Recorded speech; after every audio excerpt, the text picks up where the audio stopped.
This is the Morning News with Bruce Kenyon on News Talk 770. Brought to you by Ultimate Renovations. Here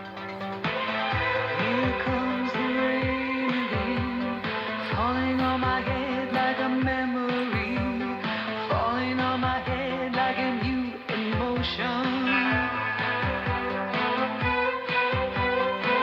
I want to walk in the open wind. We're joined now by Jeff Howells. Jeff is a Calgary home inspector and owner of New Level Inspections. This is a new one on me, Jeff. I heard about attic rain. This is a big concern, is it? Tell us about it.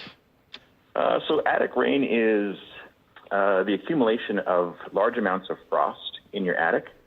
And then as the temperature warms up, that frost melts, and obviously all that water has to go somewhere. So it causes a lot of havoc and problems for unsuspecting homeowners. It's, in our experience, only really... we've seen it in houses that are about 15 years old or so. So older homes not really too susceptible to it, but certainly new build for sure. So the newer homes are more susceptible, probably because they're better insulated, right? And better contained?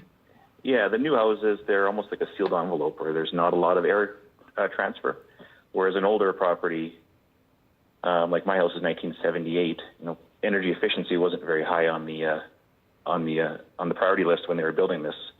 But the new houses, they're these sealed envelopes, so you don't get a lot of air transfers from one inside to outside. So the main cause of this attic rain is you've got basically house air, warm, humid house air leaking from your house into your attic, and it's condensing, and then it freezes, and the longer it stays cold outside, the more frost buildup you get. Should you check for it periodically then?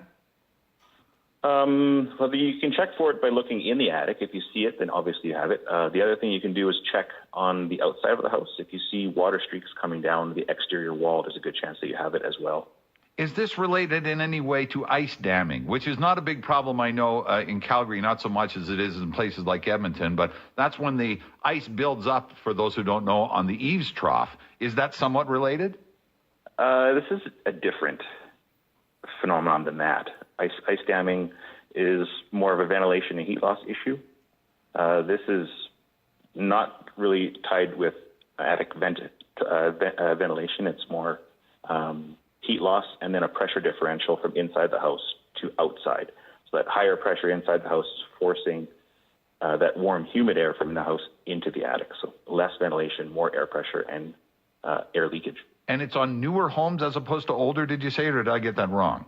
Yeah, new houses. We're seeing it sort of in the last sort of 15 years of building construction. Wow. Not really. I haven't seen any really in the last, houses predating that. Okay. All right. Well, I guess, you don't want to know that you've got it when you start seeing water stains in the ceiling, right?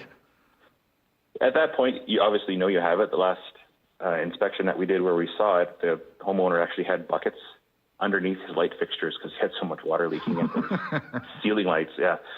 Okay. So any of the penetration spots, they're going to be pot lights are bad, bathroom exhaust fans, attic hatches that are insulated, speakers are a common thing to have in your ceilings now. So all those areas, they need to be 100% sealed so you don't get that thermal transfer from inside the house to the attic. Okay. Ice damming, as I say, now we're going to be chinooked here. Would it become an issue here in Calgary?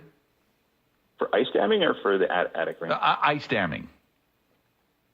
Would it be a problem during chinooking? Do you think we're going to see it in the next couple of weeks? It depends on the construction of the house. Ice damming is more noticeable when it's actually cold outside. That's when you'll start to see all the ice crystals and forming on the eaves. As it gets warmer out and you start to see chinooks, that all melts and goes away. You need sub-zero temperatures for any of those stuff to really show. Okay, but I mean, if we chinook and then we get cold again, there is the possibility. But this is pretty easy, as I used to live in Edmonton, and you shovel off, 1 foot or 2 foot of your the snow on the roof, and you're fine, right? Yeah, you can do that. You can also increase ventilation to your attic if you're experiencing ice damming. You can put in more insulation as well. That usually will help take care of that. Yeah, but that costs money, Jeff. It does cost money, but, sometimes with a house, if you want to do it right, you got to do it right. So, yeah. And it's one of those things where it's a one-time thing. You do it once, and it's done. Okay. Listen, we appreciate the explanation. Thank you very much. Okay, thanks for having us. All right, hadn't heard of attic rain before, so it's condensation buildup there. It's traffic every 10 minutes from the News Talk 770 traffic helicopter brought to you by Truman.